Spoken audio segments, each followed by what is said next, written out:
మహిళలకు ఫ్రీ బస్సును అవహేళన చేసేలా కొందరు వివరిస్తున్నారని మంత్రి పొన్నం ప్రభాకర్ ఫైర్ అయ్యారు. అలాంటి వారిపై విచారణ జరపాలని స్పీకర్ను కోరారు. ఎల్లిపాయలు కొనడానికి నగరాల్లో తిరగడానికి వెళ్తున్నామంటూ వీడియోలతో ప్రచారం చేస్తున్నారని మండిపడ్డారు. పారిస్ ఒలింపిక్స్ లో నేడు నిజామాబాద్కు చెందిన క్రీడాకారిణి నిఖత్ జరీన్ మ్యాచ్ జరగనుంది. మహిళల 50 కేజీల ప్రీ క్వార్టర్స్ మ్యాచ్ లో నిఖత్ వీయూతో తలబడనుంది. మధ్యాహ్నం 2:31కి ఈ మ్యాచ్ ప్రారంభం కానుంది.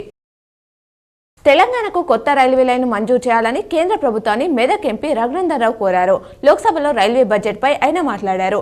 ఆర్మూర్ నుంచి నిర్మల్ మీదుగా ఆదిలాబాద్ కు, కరీంనగర్ నుంచి అసన్పర్తి వరకు కొత్త లైన్ ప్రారంభించాలని కోరారు. హైదరాబాద్ ఎంఎంటీఎస్ విస్తరణపై దృష్టి సారించాలని విజ్ఞప్తి చేశారు.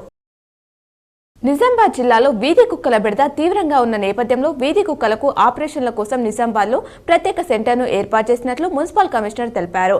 రోజుకి సుమారు 10 నుంచి 20 వీధి కుక్కలకు కూని ఆపరేషన్లు చేస్తున్నట్లు వివరించారు.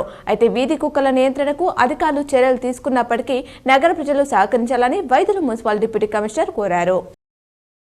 బీఆర్ఎస్ నుంచి కాంగ్రెస్ లో చేరిన ఎమ్మెల్యేలతో సీఎం రేవంత్ భేటీ అయ్యారు. మాజీ స్పీకర్ ఎమ్మెల్యే పోచారం శ్రీనివాసరెడ్డి నివాసంలో జరుగుతున్న ఈ భేటీకి గద్వాల్ ఎమ్మెల్యే కృష్ణమోహన్ మినహా మిగతా 9 మంది ఎమ్మెల్యేలు హాజరయ్యారు. సీఎం రాష్ట్ర కాంగ్రెస్ వ్యవహారాల ఇన్ఛార్జిను పోచారం విందుకు ఆహ్వానించినట్లు సమాచారం. ఇటీవల కాంగ్రెస్ లో చేరిన ఎమ్మెల్యేలు కూడా హాజరైనట్లు తెలుస్తోంది. అక్రమ లేఅవుట్లు, ప్లాట్ల క్రమబద్ధీకరణకు ప్రభుత్వం ఉత్తర్వులు జారీ చేసింది. ప్లాట్ల దరఖాస్తులను 3 దశల్లో, లేఅవుట్ల దరఖాస్తులను 4 దశల్లో పరిశీలించాలని మార్గదర్శకాలు తెలిపింది. మొత్తంగా 3 నెలల్లోనే ప్రక్రియ పూర్తి చేయాలని అధికారులను ఆదేశించింది. సమస్యలను నివృత్తి చేసేందుకు అన్ని కలెక్టరేట్లు, స్థానిక సంస్థల కార్యాలయాల్లో హెల్ప్ డెస్క్లు ఏర్పాటు చేయాలని సూచించింది. ప్రస్తుత ఖరీఫ్ సీజన్లో గత నెలాఖరుకు సాగు విస్తీర్ణం 9 లక్షల ఎకరాలు తగ్గినట్లు వ్యవసాయ శాఖ వెల్లడించింది. గత ఏడాది ఇదే సమయానికి 83 లక్షల ఎకరాల్లో పంటలు వేయగా ఈ ఏడాది 74 లక్షల ఎకరాల్లోనే సాగు చేశారని తెలిపింది. ముఖ్యంగా వరి, పత్తి, కందులు, మొక్కజొన్న తదితర ప్రధాన పంటల సాగు భారీగా తగ్గిందని పేర్కొంది.